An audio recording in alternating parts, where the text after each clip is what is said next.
ನನ್ನ ಪ್ರೀತಿಯ ಸಹೋದರ ಸಹೋದರಿಯರೇ, ಜೀವ ವಾಕ್ಯದ ಕಾರ್ಯಕ್ರಮಕ್ಕೆ ನಿಮ್ಮೆಲ್ಲರಿಗೂ ಸ್ವಾಗತ. ಬನ್ನಿರಿ ದೇವರ ವಾಕ್ಯವನ್ನು ನೋಡುವ. ಕೀರ್ತನೆಗಳು 8ನೇ ಅಧ್ಯಾಯ 1ನೇ ವಚನ. ನಮ್ಮ ಕರ್ತನಾದ ಯೆಹೋವನೇ, ನಿನ್ನ ನಾಮವು ಭೂಲೋಕದಲ್ಲೆಲ್ಲ ಎಷ್ಟೋ ಮಹಿಮೆಯುಳ್ಳದ್ದು. ಪ್ರೀತಿಯ ದೇವಜನರೇ, ನಾವು ಈಗ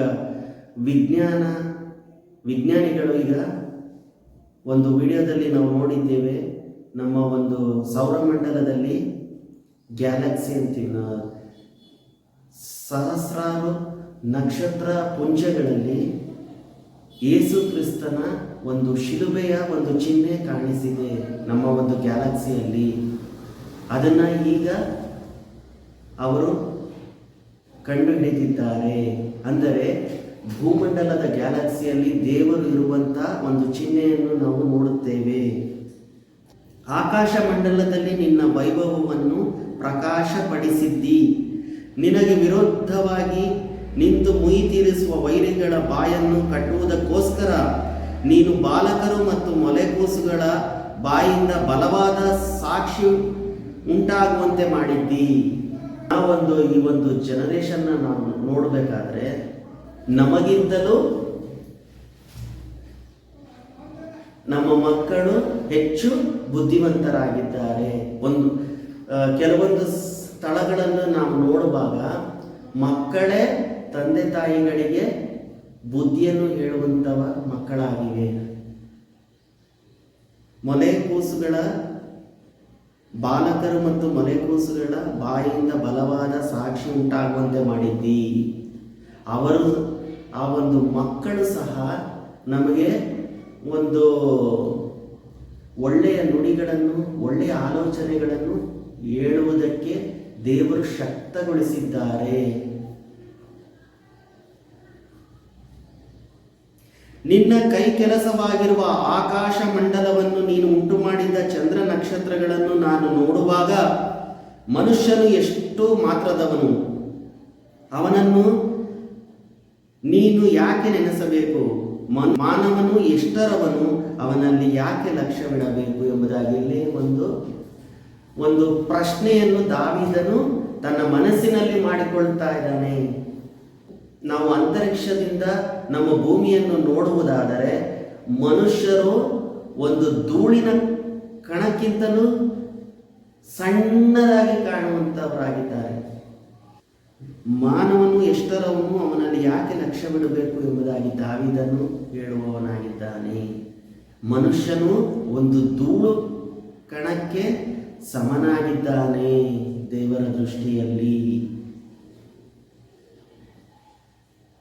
ಅವನನ್ನು ದೇವದೂತರಿಗಿಂತ ಸ್ವಲ್ಪವೇ ಕಡಿಮೆಯಾಗಿ ಮಾಡಿದ್ದೀಯಲ್ಲ. ಮನುಷ್ಯನ ಸ್ವರೂಪದಲ್ಲಿ ದೇವರು ದೇವದೂತನನ್ನು ಮಾಡಿದ್ದಾರೆ. ದೇವದೂತರಿಗಿಂತ ಸ್ವಲ್ಪವೇ ಕಮ್ಮಿಯಾಗಿ ಮನುಷ್ಯನನ್ನು ಸೃಷ್ಟಿ ಮಾಡಿದ್ದಾರೆ ಎಂಬುದಾಗಿ ದಾವೀದನು ತನ್ನ ಪುಸ್ತಕದಲ್ಲಿ ಬರೆಯುವನಾಗಿದ್ದಾನೆ.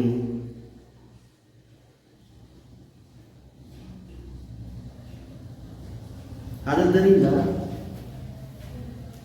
ನೀನು ಸೃಷ್ಟಿಸಿದ ಎಲ್ಲ ವಸ್ತುಗಳ ಮೇಲೆ ಪ್ರಭುತ್ವವನ್ನು ಅವನಿಗೆ ಅನುಗ್ರಹಿಸಿದ್ದಿ. ನೋಡಿ ಪ್ರೀತಿಯ ದೇವಜನರೇ, ದೇವರು ನಮ್ಮ ಮೇಲೆ ಎಷ್ಟು ಪ್ರೀತಿ ಉಳ್ಳವನಾಗಿದ್ದಾನೆ. ಧೂಳು ಮಣ್ಣಿಗೂ ಸಮಾನರಾದ ನಮ್ಮನ್ನು ದೇವರು ಏನು ಮಾಡಿದ್ದಾರೆ? ನೀನು ಸೃಷ್ಟಿಸಿದ ಎಲ್ಲ ವಸ್ತುಗಳ ಮೇಲೆ ಪ್ರಭುತ್ವವನ್ನು ಅವನಿಗೆ ಅನುಗ್ರಹಿಸಿದ್ದಿ. ಈಗ ರಾಜರಾಗಿದ್ದಾರೆ, ಅನೇಕ ಜನರು ಅಧಿಕಾರವನ್ನು ನಡೆಸುವಂಥವರಾಗಿದ್ದಾರೆ. ಧೂಳು ಮಣ್ಣಿಗೆ ಸಮಾನರಾದಂಥ ಮಾನವರನ್ನು ದೇವರು ಇಂತಹ ಒಂದು ಪ್ರಭುತ್ವವನ್ನು ಮನುಷ್ಯನಿಗೆ ಅನುಗ್ರಹಿಸಿದ್ದಾರೆ. ಪ್ರಭಾವವನ್ನು, ಮಾನವನ್ನು ಅವನಿಗೆ ಕಿರೀಟವಾಗಿ ಇಟ್ಟಿ. ಪ್ರಭಾವ, ಎಫೆಕ್ಟ್, ಮಾನವನ್ನು, ಗೌರವವನ್ನು ದೇವರು ಇಂಥ ಒಂದು ಸುಂದರವಾದ ಭೂಮಿಯನ್ನು ನಮಗೋಸ್ಕರ ಸೃಷ್ಟಿಸಿ ಅದರಲ್ಲಿ ನಾವು ಜೀವಿಸುವಂತೆ ಮಾಡಿದ್ದಾನೆ. ನೀನು ಎಲ್ಲ ಕುರಿ ದನಗಳ ಮಾತ್ರವೇ ಅಲ್ಲದೆ ಕಾಡು ಮೃಗಗಳು, ಆಕಾಶ ಪಕ್ಷಿಗಳು, ಸಮುದ್ರದ ಮೀನುಗಳು, ಇದರಲ್ಲಿ ಸಂಚರಿಸುವ ಸಕಲ ವಿಧವಾದ ಜೀವಜಂತುಗಳು ಇವೆಲ್ಲವನ್ನು ಅವನಿಗೆ ಅಧೀನ ಮಾಡಿದ್ದೀಯಲ್ಲವೇ.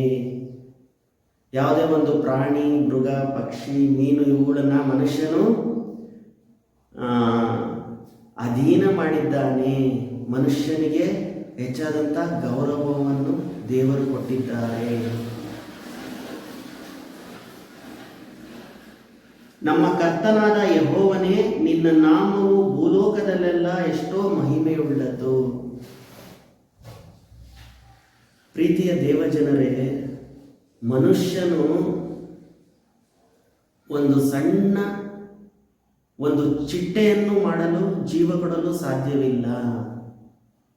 ದೇವರು ಎಲ್ಲ ಸೃಷ್ಟಿ ವಸ್ತುಗಳನ್ನು ಆತನಿಗೆ ಅಧೀನ ಮಾಡಿದ್ದಾನೆ.